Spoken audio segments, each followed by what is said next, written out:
Gracias, Matías. Un bonito poder estar con ustedes, familia querida, y gracias por convidarme a este tiempo de estar juntos y compartir estas alabanzas y las oraciones, orar por Santa Elena, General Roca, en los ministerios que están teniendo. Muy bonito y también escuchar las alabanzas siempre cuando uno participa de otra congregación y más la de ustedes, endulce el corazón el poder oírle, ¿no?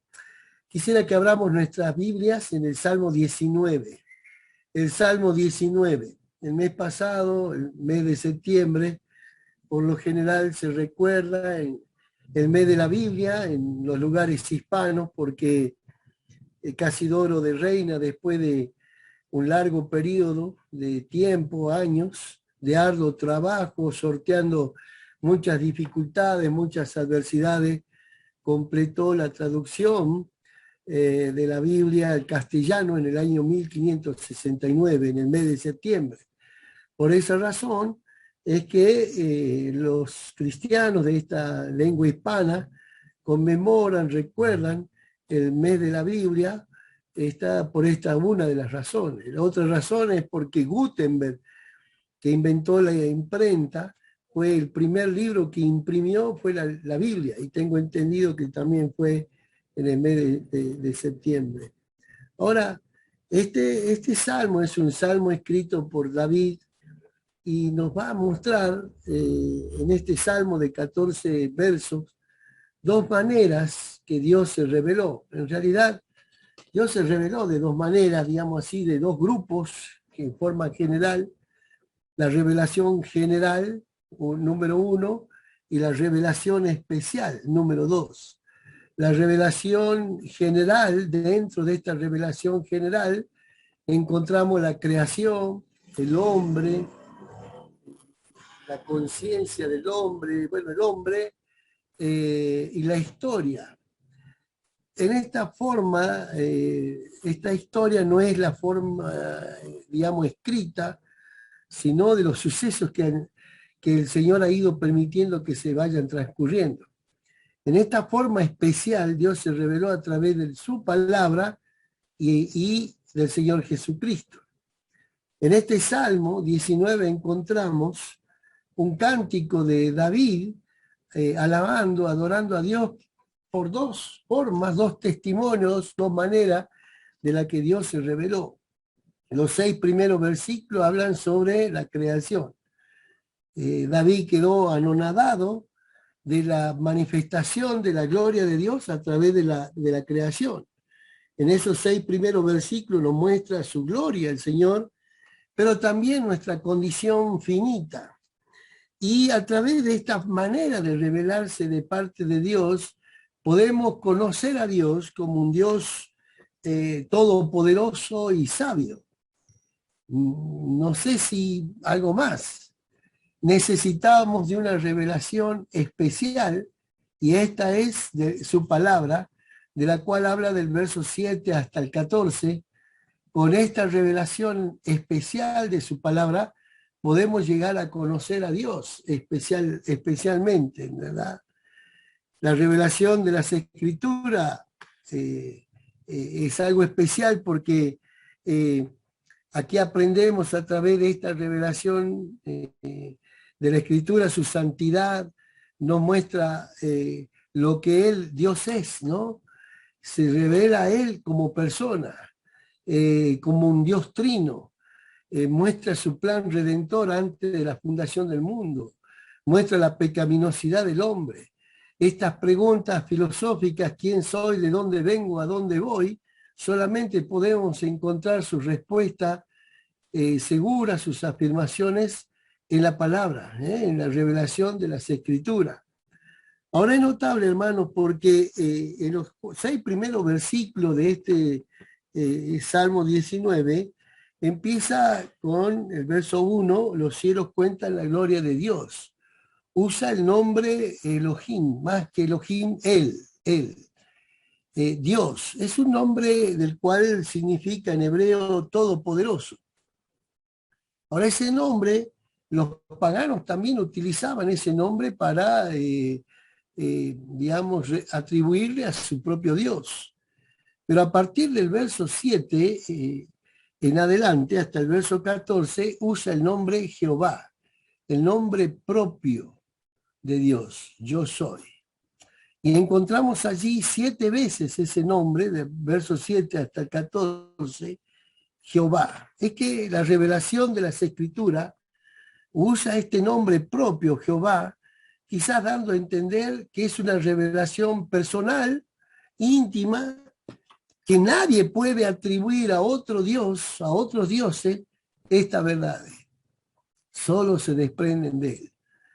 Por eso es que es una revelación especial, porque es personal, porque describe la persona de Dios, y esta revelación general de la creación, la revelación especial de la Escritura, preparan para la siguiente revelación especial también, que es la encarnación del Señor Jesucristo.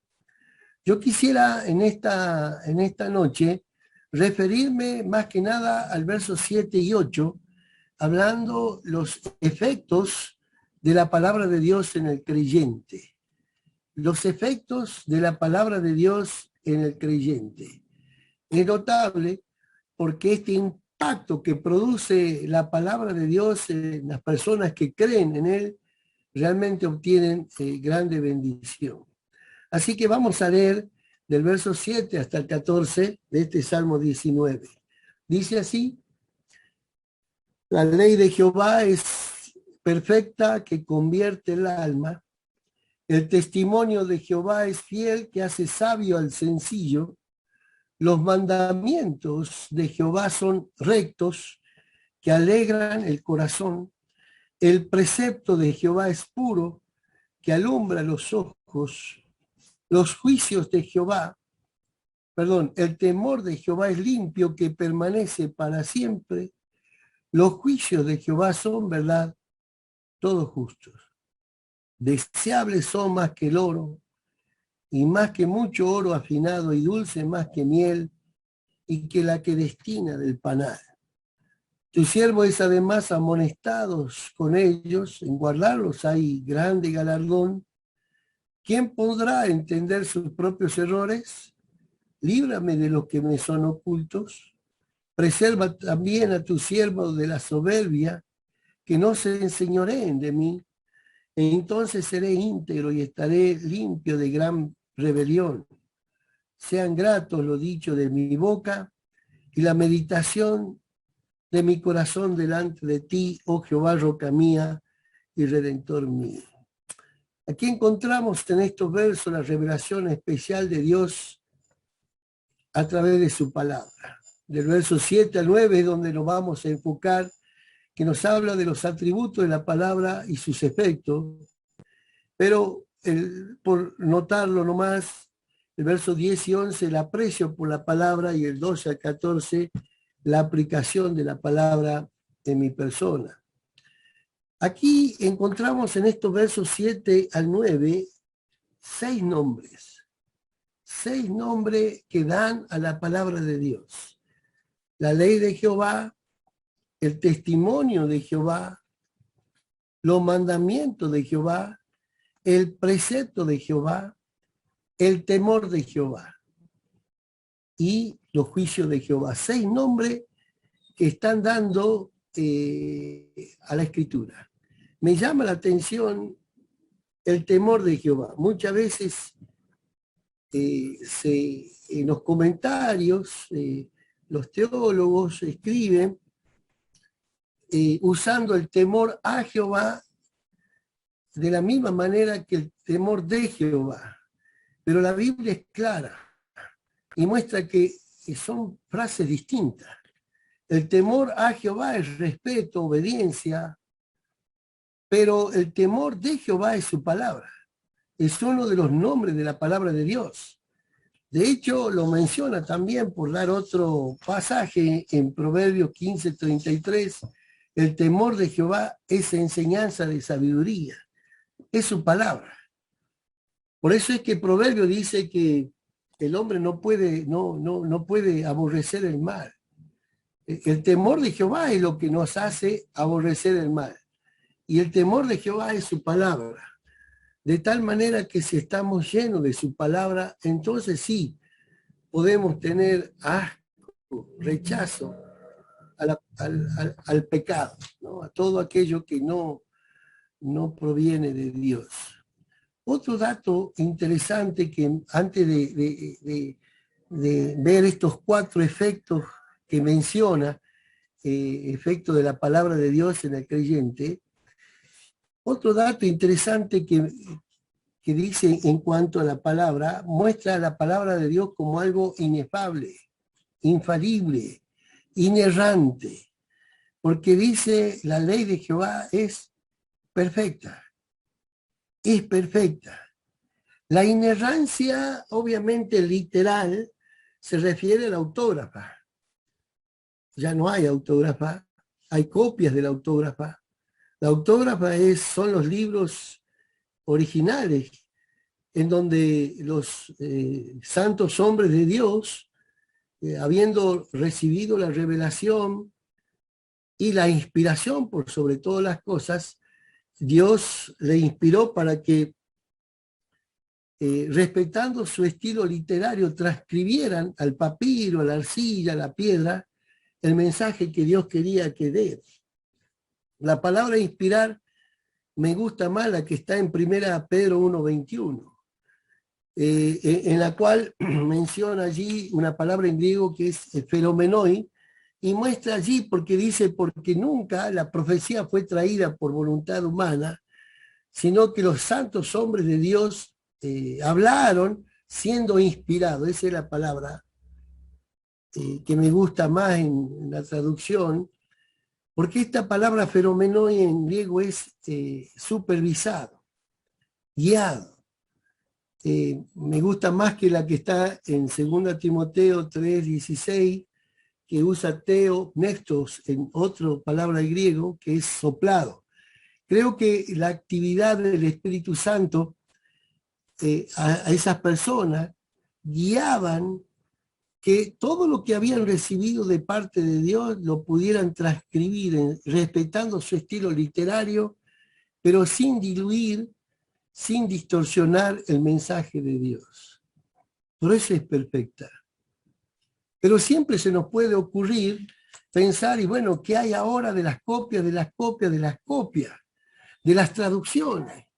Nuestro lenguaje castellano, la Real Academia Española, cada no sé cuánto año, cambia, actualiza el diccionario, deja palabras que ya no se usan, incorporan palabras modernas, siempre va actualizándose, de tal manera que incluso el griego, no es el griego koiné que está escrito en el Nuevo Testamento, sino uno distinto.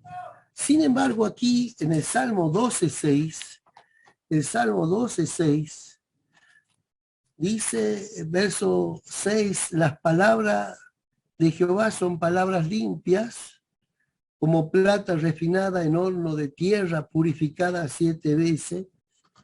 Tú, Jehová, los guardarás de esta generación y los preservarás para siempre. Es decir, te habla de la perfección de la palabra, el verso 6, de la inerrancia de la palabra, pero el verso 7 se compromete Dios a conservar su mensaje de esa generación y para siempre. Por eso es que el Señor dijo, cielo y tierra pasarán, pero mis palabras no pasarán. Por lo tanto, la palabra de Dios es inerrante, el mensaje es inerrante. Se necesitan cambiar las palabras. Han agregado palabras, palabras más, palabras menos, para precisar el sentido del mensaje. Y aún el Espíritu Santo está obrando en la actividad de aquellos que traducen la palabra del Señor a distintos idiomas y dialectos. En el mundo entero tenemos más de 190 países. Cada país tiene su idioma, pero tiene muchos dialectos. Tenemos en Argentina el mapuche, el quichua, el huichí. No sé si hay otros dialectos más. Ni qué hablar en Brasil y otros países más. No se ha traducido todavía la Biblia y deberíamos orar por estos traductores de la palabra de Dios para que, inspirados, el Espíritu Santo sigue inspirando su palabra para que siga siendo inerrante, de acuerdo al compromiso de Salmo 12:7. Tú, Jehová, los guardarás de esta generación y los preservarás para siempre. Por lo tanto, nunca dudemos de la eficacia, del poder de la palabra de Dios. Es inerrante. Es inerrante. Cada vez más el enemigo quiere hacernos dudar, como hizo a Eva en el jardín del Edén, y contradecir a lo que dice la palabra, porque es lo que Dios se reveló personalmente.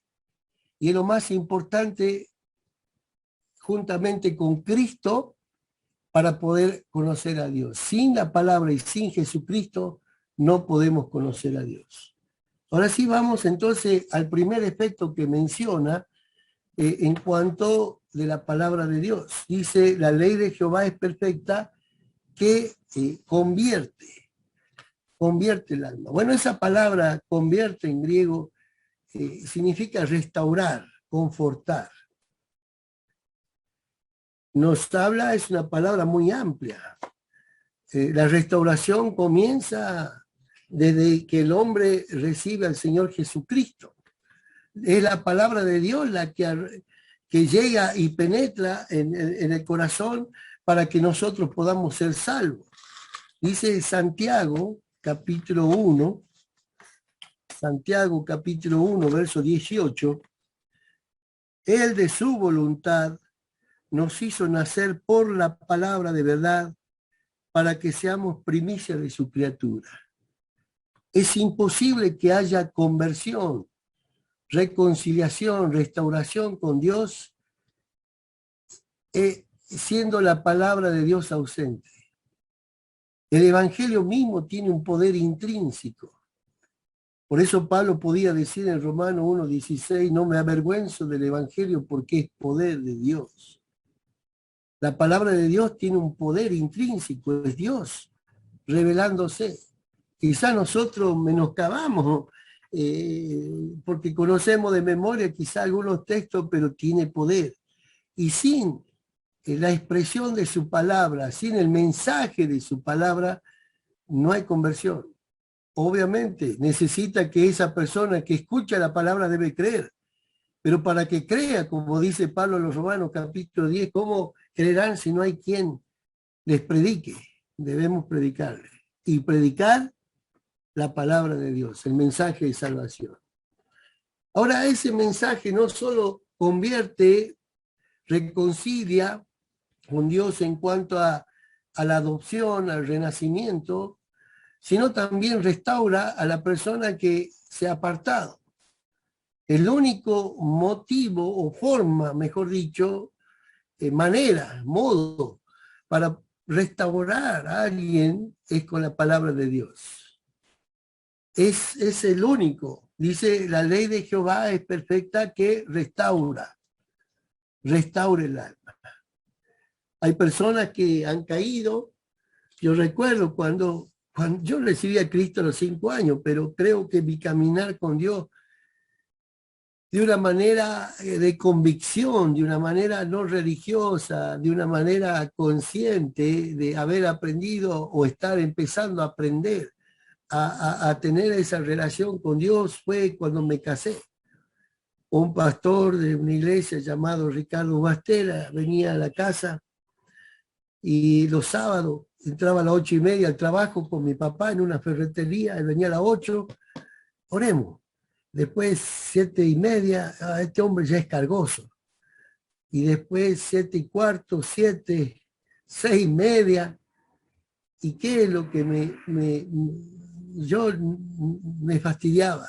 Pero no sé en qué momento hizo un clic que la palabra del Señor impactó, me mostró a Cristo, me quebrantó.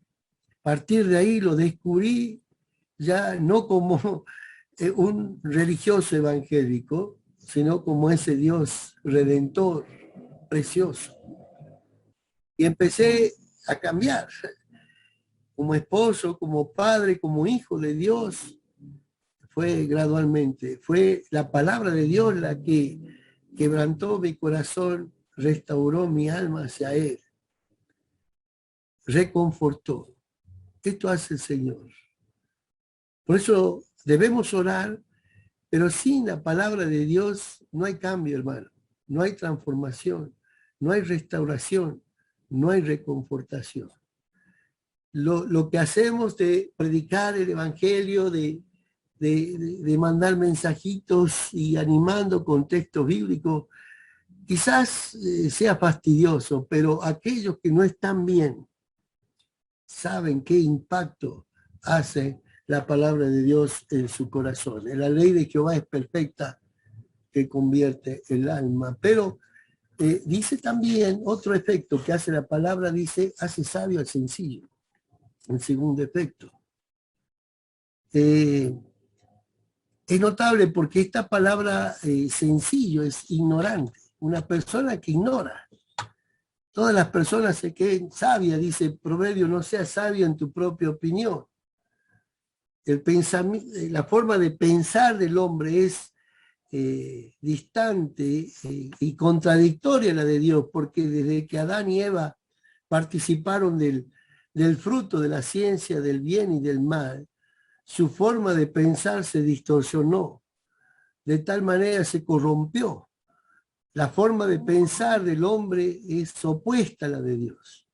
Nunca va a encontrar armonía la forma de pensar nuestra con la de Dios, por ser finitos y por ser personas pecadoras sobre todo. Y la manera de no ser ignorantes únicamente es conociendo la palabra de Dios. Ahora mencioné a Eva, mencioné a Adán. ¿Ellos conocían la palabra de Dios? Sí que la conocían. Dios fue claro en Adán y Adán en transmitirle también a Eva lo que debían hacer y lo que no debían hacer. Fue claro. Pero el conocimiento en sí de la palabra de Dios no genera sabiduría. Genera conocimiento. Quizás una inteligencia, pero no sabiduría. La obediencia a ese conocimiento es lo que produce sabiduría. Conocer y obedecer la palabra de Dios nos hace sabios. Por eso allí el Salmo 119, 130, el salmista, este salmo probablemente escrito por Esdras, dice allí el Salmo 119, 130, la exposición de tus palabras alumbra, hace entender a los simples. Los sencillos, los simples son los ignorantes. Verso 133. Ordena mis pasos según tu palabra y ninguna iniquidad se enseñorea de mí. Esa oración nace de un corazón que primero ha sido impactado por Dios a través de su palabra. Su palabra lo llevó a la persona de Cristo, a la persona de Dios. La obra de Cristo en la cruz del Calvario y su persona impactó su corazón. Y reconoce que el pecado trae destrucción a su vida y reconoce que uno es pecador. Y la única forma de vivir en bienaventuranza es conociendo su palabra y permitiendo que su palabra sea la que se enseñoree de uno. Que su palabra es la que nos ayuda a luchar, a combatir. El temor de Jehová es enseñanza de sabiduría. Es lo que nos ayuda a rechazar el pecado. Entonces podemos decir esta oración, como el verso 33, ordena mis pasos según tu palabra y ninguna iniquidad se enseñoree de mí. Cuando la palabra de Dios y la oración continua, diaria, no es renovada, no es digamos, fluida, en sinceridad con Dios, estamos abrazando un religiosismo y el religiosismo no nos da poder para vencer nuestras tentaciones y disfrutar de la vida cristiana. Por eso el salmista David puede decir que solamente la palabra de Dios tiene efecto impactante para convertir, pero para hacernos sabios también. Pero continúa allí diciendo en el verso 8, los mandamientos de Jehová son rectos que alegran el corazón. Que alegran el corazón.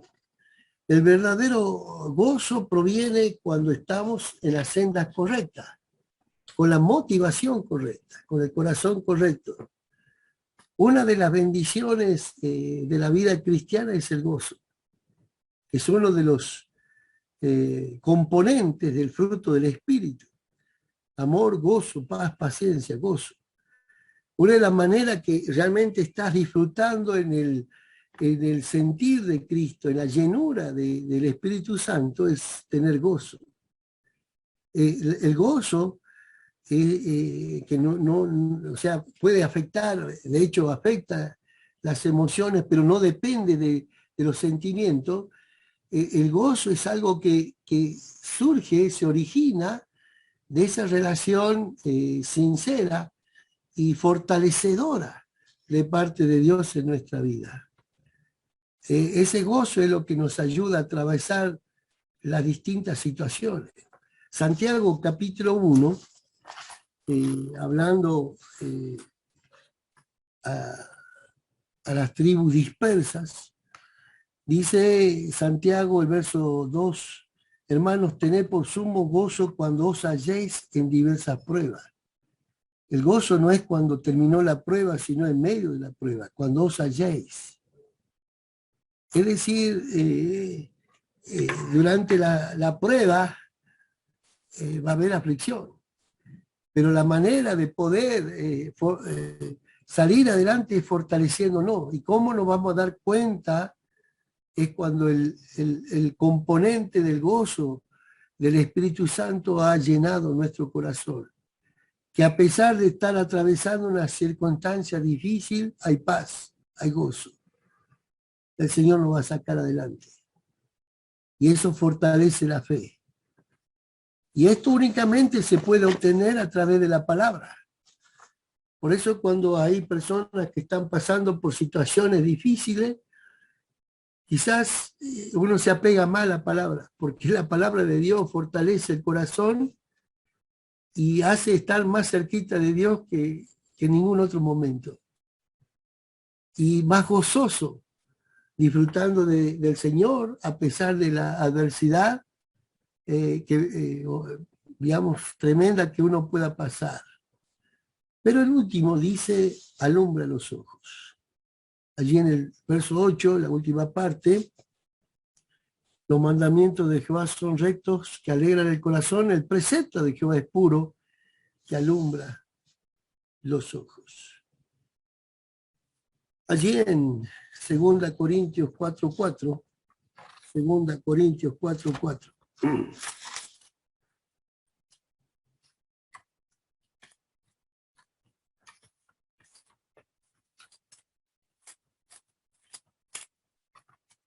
Dice, en los cuales el Dios de este siglo cegó el entendimiento de los incrédulos para que no les resplandezca la luz del Evangelio de la gloria de Cristo, el cual es la imagen de Dios.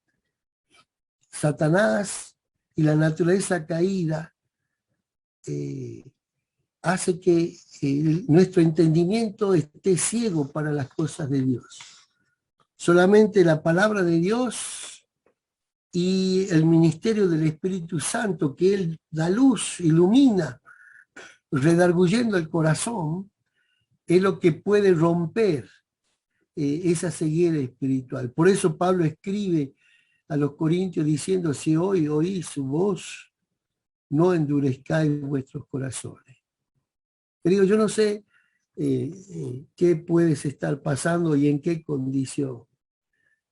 Pero seguramente que el Señor, porque te ama, siempre ha buscado de diversa manera de hablarnos y de mostrarnos y de acercarnos nuevamente a Él, porque Él sabe que estando cerca de Él y lleno de Él, podemos tener paz, seguridad y bienestar.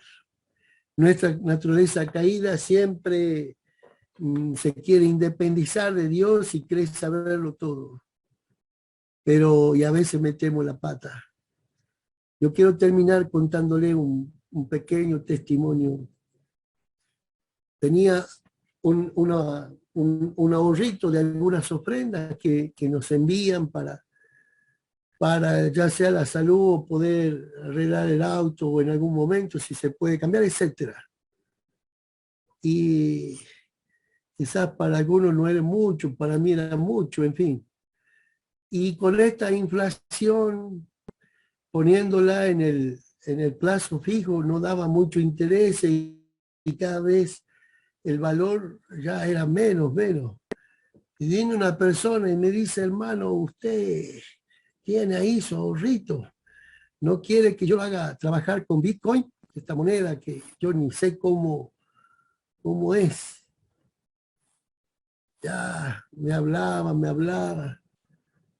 Y bueno, se venció el plazo fijo, lo saqué y se lo di. No oré. Yo dije, bueno, hay que quizás se actualice mejor esa plata. Con el tiempo no lo vi al hermano, tampoco vi el dinero. Obviamente eso trajo desesperación, enfado, enojo. Híjole, no se imagina qué disgusto y bronca y vergüenza tenía. Y fue la palabra de Dios la que alumbró. ¿En qué momento? Mostrando quizás codicia, incredulidad en mi corazón, independencia, rebeldía. Híjole, muchas cosas mostró el Señor en mi vida. Pero eso al confesarla, al decirle, sí, Señor, usted sabe, me está mostrando todas esas cosas graves. Nuevamente no hice bien, no decidí bien, no cuidé bien lo que usted me dio. Le pido perdón. Trajo paz y se restauró el gozo. No tengo la plata y oro por el hermano para que en donde esté pueda volver. Parece que cambió el chip, no sé, pero oro por él sinceramente, para que esta situación no nos aparte más, que al Señor le costó su sangre preciosa para reconciliarnos a él y en el cuerpo, que estas cosas no sean las que rompan. Por eso es que la palabra del Señor sigue siendo eficaz para las cosas que uno mete la pata como yo. Es eficaz porque Él puede restaurar, Él puede pulir, Él puede purificar, Él puede transformar. Nunca debemos descuidar y poder decir como el salmista, ordena mis pasos según tu palabra y ninguna iniquidad se enseñoree de mí. El Señor nos bendiga y no descuides la palabra del Señor, que es la lámpara para nuestros pies. Señor te bendiga.